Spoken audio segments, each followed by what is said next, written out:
Subscribe कीजिए हमारे YouTube channel को और साथ ही दबाइए इस बेल आइकॉन को ताकि आपको मिलते रहे नए अपडेट्स हमारे नेक्स्ट वीडियो के। हेलो फ्रेंड्स, स्वागत है आपका आपके अपने चैनल HSC स्टडी गाइड में। आज इस वीडियो में हम जानने वाले हैं लिफ्टिंग एक्टिविटी के हजार्ड्स क्या है और उसके प्रिकॉशंस क्या है। तो चलिए शुरू करते हैं। तो सबसे पहले जानते हैं कि लिफ्टिंग क्या होती है। लिफ्टिंग यानी कि कोई भी चीज़ एक जगह से दूसरी जगह ले जाना, उसे लिफ्टिंग कहते हैं। ये जो लिफ्टिंग होती है वो आप बाय यूजिंग क्रेन से भी कर सकते हो, बूम ट्रक से कर सकते हो और फोर्कलिफ्ट से भी कर सकते हो। तो चलिए जानते हैं कि जब भी अगर मान लो आप क्रेन से लिफ्टिंग कर रहे हो, यानी कि एक जगह से दूसरी जगह मटेरियल आपको अगर रखना हो, तो उसमें क्या खतरे आएंगे और उसमें आपको क्या प्रिकॉशंस लेने पड़ेंगे। तो चलिए देखते हैं। सबसे पहले देखते हैं उसके हजार्ड्स। सबसे पहला हजार्ड है सस्पेंडेड लोड। क्रेन से अगर मान लो आपने कोई लोड उठाया हुआ है और वो लोड के नीचे अगर मान लो कोई अगर आता है तो वो सस्पेंडेड लोड उसके ऊपर गिर सकता है। दूसरा है क्रेन जो है वो कोलैप्स हो सकती है। तीसरा है जो लोड है वो गिर सकता है। अगर आप डैमेज टूल्स और टैकल्स का अगर यूज़ कर रहे हो तो वो भी एक हजार्ड है। अगर आप अच्छे से सिग्नलिंग नहीं दे रहे हो क्रेन ऑपरेटर को तो वो भी एक हजार्ड है। अगर मान लो क्रेन को आपने जब लगाया है और उसकी ग्राउंड कंडीशंस अगर मान लो सही नहीं है, वो अनइवन है, वो भी एक हजार्ड है।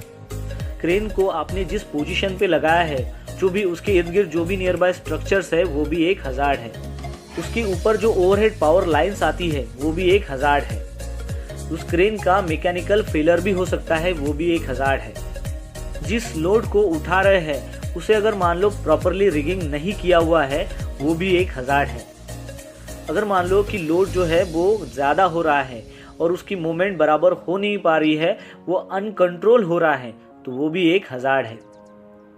अब आइए देखते हैं कि लिफ्टिंग के प्रिकॉशंस क्या है।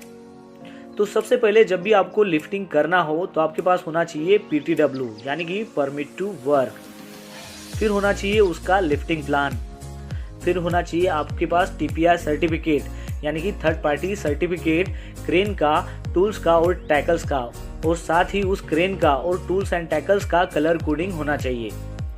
फिर आपके पास जो है वो थर्ड पार्टी सर्टिफिकेट होना चाहिए क्रेन ऑपरेटर का, जो रिगिंग सुपरवाइजर है उसका, और रिगर का भी।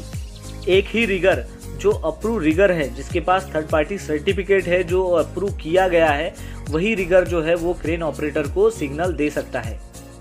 जब भी आपको क्रेन की पोजीशंस करनी है तभी आपको ध्यान में रखना है कि नियर बाय में कोई एडजेसेंट स्ट्रक्चर ना हो या फिर उसके ऊपर कोई भी पावर लाइंस ना हो। जो भी क्रेन का आप इस्तेमाल कर रहे हो उसका मेंटेनेंस होना चाहिए। क्रेन का आपको डेली इंस्पेक्शंस करना है।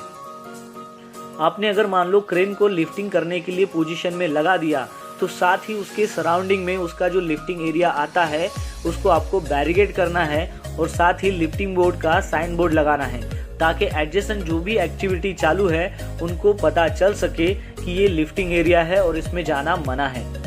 क्रेन से अगर मान लो कोई लोड एक जगह से दूसरी जगह ले जा रहे हैं, उस वक्त उस लोड के नीचे में किसी ने आना नहीं है या फिर खड़े भी रहना नहीं है। जब भी आप क्रेन की पोजीशन करते हो तो उसके जो आउट रिगर्स है वो फुल्ली एक्सटेंड होने चाहिए। क्रेन के जो भी सेफ्टी डिवाइसेस है उसे आपको अच्छी तरह से इंस्टॉल करना है और चेक करना है, जैसे कि anti two block device, anemometer, limit switch and level indicators, और वो अच्छे से काम कर रहे हैं ये आपको इंश्योर करना है। जब भी आप क्रेन की पोजीशंस कर रहे हो तो आपको देखना है कि जो भी ग्राउंड लेवल है वो अच्छे से लेवल में है, और उसके जो आउट रिगर्स है जब भी आप एक्सटेंड करते हो तो उसके लिए आपको आउट रिगर पैड्स का इस्तेमाल करना है। जब भी आप क्रेन से किसी लोड को उठाते हो तो उस लोड को आपको 2 टैगलाइन लगानी है ताकि उस लोड को आप कंट्रोल कर सके। तो दोस्तों ये थे लिफ्टिंग एक्टिविटी के हजार्ड्स और उसके रिलेवेंट प्रिकॉशंस।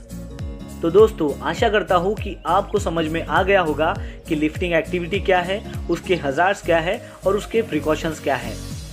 आप जब भी किसी इंटरव्यू में जाते हो तो आपको ये सवाल जरूर पूछा जाता है कि लिफ्टिंग एक्टिविटी क्या है, उसमें कौन से हजार्ड आते हैं और उस हजार्ड को आप कैसे कंट्रोल कर पाएंगे, कैसे प्रिवेंट कर पाएंगे।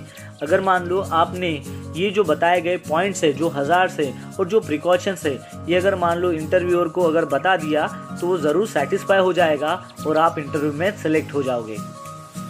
तो दोस्तों आशा करता हूँ कि आपके मन में जो भी डाउट था लिफ्टिंग एक्टिविटीज़ के हज़ार्ड और प्रिकॉशंस के बारे में वो सब क्लियर हो चुका होगा।